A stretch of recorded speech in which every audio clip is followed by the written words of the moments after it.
कुंडा से एक फोन मायावती के पास पहुंचा। बहन जी को बताया गया कि राजा भैया ने बीडीसी का अपहरण कर लिया। मगरमच्छ वाले तालाब के पास बैठे थे राजा भैया। लखनऊ से आया एक आदेश और यूपी पुलिस ने जेल के अंदर पहुंचाया। आ गया वो फैसला जिसका राजा भैया 14 साल से कर रहे थे इंतजार। मायावती और राजा भैया के टक्कर की वो कहानी। कहते कुंडा में पत्ता भी राजा भैया के बिना मर्जी के नहीं हिलता है, लेकिन उस दिन मायावती के एक आदेश के बाद राजा भैया को सीधा जेल के अंदर भेज दिया गया। पूरे कुंडा में खलबली मच गई थी। एक तरफ राजा भैया की सेना थी और दूसरी तरफ यूपी पुलिस के सैकड़ों सिपाही। मायावती की पार्टी के पास आज सिर्फ एक विधायक है, लेकिन 2012 तक यूपी में मायावती मुख्यमंत्री थी। 2011 में जब मायावती मुख्यमंत्री थी, उसी दौरान कुंडा में वो कांड हुआ था जिसके जख्म राजा भैया 14 साल तक नहीं भूले। 14 साल से कोर्ट के फैसले का राजा भैया इंतजार कर रहे थे और अब हाई कोर्ट ने अपना फैसला सुनाकर राजा भैया के 14 साल पुराने दाग धुल दिए हैं। हाई कोर्ट ने अपने आदेश में क्या कहा है, उससे पहले पूरी कहानी आपको बताते हैं कि आखिर ऐसा क्या हुआ था उस दिन जब कुंडा में राजा भैया को जेल भेज दिया गया। पूरा मामला 19 दिसंबर 2010 का है और ब्लॉक प्रमुख के चुनाव से जुड़ा हुआ है। 2010 में उत्तर प्रदेश में मायावती की सरकार थी और उस दौरान मायावती और राजा भैया की दुश्मनी अखबारों की सबसे बड़ी हेडलाइन हुआ करती थी।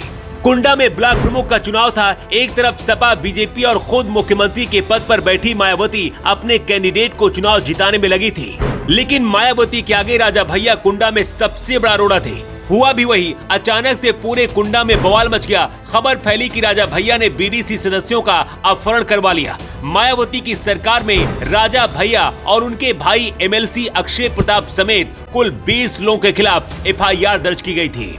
बीएसपी के नेताओं ने आरोप लगाया था कि बीडीसी सदस्य का अपहरण करने के बाद थाने में फायरिंग की गई। इन आरोपों के तहत 2011 में राजा भैया समेत 20 लोगों के खिलाफ एफआईआर दर्ज की गई, जिसके बाद राजा भैया को जेल भी जाना पड़ा था।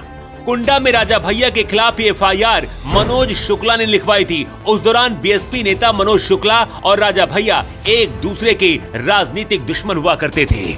अब इलाहाबाद हाईकोर्ट ने 14 साल पुराने इस मामले में कुंडा विधायक को बरी कर दिया है। अदालत ने अपहरण और थाने में फायरिंग करने से जुड़े मामले में सभी 20 लोगों को निर्दोष बताया है।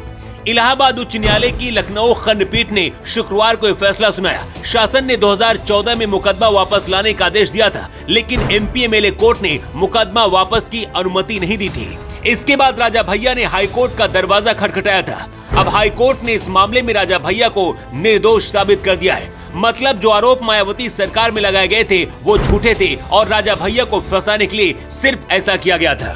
राजा भैया और मायावती की दुश्मनी किसी से छिपी नहीं है। राजा भैया के जिस तालाब में मगरमच्छ होने का दावा किया जाता है, उसे खुदवाने वाली मायावती ही है। मायावती ने अपनी सरकार में राजा भैया के खिलाफ कई केस चलवाए, जेल भी भेजा, लेकिन आज मायावती अपनी पार्टी को भी नहीं बचा पा रही हैं और मायावती से ज्यादा विधायक राजा भैया की पार्टी के पास है। ऐसा दावा किया जाता है कि अपहरण मामले में राजा भैया के खिलाफ केस दर्ज कराने के लिए लखनऊ से फोन आया था और वो फोन किसी और का नहीं बल्कि मायावती का था। इसके बाद राजा भैया को गिरफ्तार करके जेल भेजा गया, लेकिन अब 14 साल बाद कोर्ट ने ये साबित कर दिया है कि राजा भैया के ऊपर जो आरोप लगाए गए हैं वो गलत है। वैसे राजा भैया को जानने वाले लोग कहते हैं कि जो काम वो करते हैं उसका वो सबूत कभी नहीं छोड़ते हैं। यही वजह कि पुलिस हो या फिर खुद मायावती, कोई भी राजा भैया का कुछ नहीं कर पाया है। अब एक बार फिर से ऐसा ही साबित हुआ है। वैसे बीडीसी अपहरण केस पर हाई कोर्ट ने जो फैसला सुनाया है उसे लेकर आप क्या राय है? कमेंट करके अपनी राय आप जरूर दें।